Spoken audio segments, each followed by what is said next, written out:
We are here today with Coach Ari in the car. All right, Ari. Where are you from? Where were you born? Where were you raised? And where did you go to college at? Well, I was born in Cincinnati, Ohio. Okay. At the Native. hospital on the hill. Yep, I'm a native. And then I grew up in Fairfield. And then I went to college at Grace College and Theological Seminary in the middle of nowhere in northern Indiana. What made you pick there? I think it was the community that drew me there. A smaller community? Yeah, it was a really small community. It was almost like Mr. Rogers' Neighborhood kind of thing. Everybody knew everybody, and everyone was freakishly friendly. Maybe Mayberry is a better example. It was kind of like a safe place, and eventually that's kind of what got me to step out of my box into a very different zone. So it ended up being a good decision, although a very questionable one at the time. I want to know, in your personal opinion, what is your definition of success? My definition of success is a little bit different. First of all, an inner thing, am I satisfied with where I'm at or where I've come from or where I'm going to? It's more about my opinion of it rather than anyone else's or a society standard. And second is, do I think God, my father, is pleased with me right now? And to me, that defines success. Where do I see myself 5 to 10 years from now? The thing is, I have no idea. And that's a little bit scary. My parents asked me the same question. What's your 5-year plan? I'm like, I don't have one anymore. No clue. Because I used to plan ahead, and so far what God's done in my life is change my plans, and that has been my path. So my plan is that it will probably change. I'm hoping to be living in a different country, hopefully Cambodia, by next year. I would definitely love to be married at some point. That is important. Yeah, that'd be great.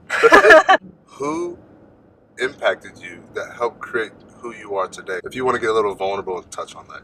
Yeah, I'm an open book. We're good. My parents definitely formed me a lot when I was a kid. They did an awesome job of teaching me what was right, what was wrong. They were really strict, which I hated growing up. But when I look back, I'm like, wow, there's so much trouble that I did not get into that could have happened. They made me study, they made me finish school. They're just really good parents. And they were willing to encourage what I wanted to go for. They made me try things that were out of my comfort zone, like sports, which I'm still bad at, but at least I tried. What sports did you play? All of them. I was bad at all of them. I did. You tried them all though, so that's all that matters. I did swimming, cheerleading, softball, baseball, volleyball, Irish dance. I tried hip hop. That was a fail. I did musical theater. I did everything, and I was just not good at it. But that's okay. My parents also made me try musical instruments and singing. Singing stuck. I still do that. Still a singer. I still sing. I learned from my dad, so that was cool. Oh, he sings too? Yeah, my dad's a great singer. Wow. Yeah, he's like a tenor. His voice is beautiful. It's great. Wow. Yeah. Oh, it's a car. Hey, we're doing an interview. Yeah, we're doing an interview, ma'am. Could you please be quiet? It's probably your muffler. College budget, It's so it's real. For real. It's for real. College budget, after college budget. I have kids budget. It doesn't get any better. Later in life, I was really influenced by people I met abroad. So I did a study abroad in Korea for 4 months, my last semester of university. And that was a really key experience in my life. Just in my dorm room, there were people from 4 nationalities. And they all spoke several different languages, except for me. I speak English, but not even that well sometimes. So I was the odd one out there. But it just really challenged me to think differently because everyone around me was thinking differently. Right. So I had to expand my mind to put myself in their shoes to be able to communicate well and to really, really learn. In order to learn, you have to be open to what the other person is saying. And then when I decided to move back to Korea, permanently. You lived in Korea for how long? 5 years. 5 years. Yeah, that was not part of the plan. Not at all. So yeah. In Korea, out of all places. I know, right? What? North, south?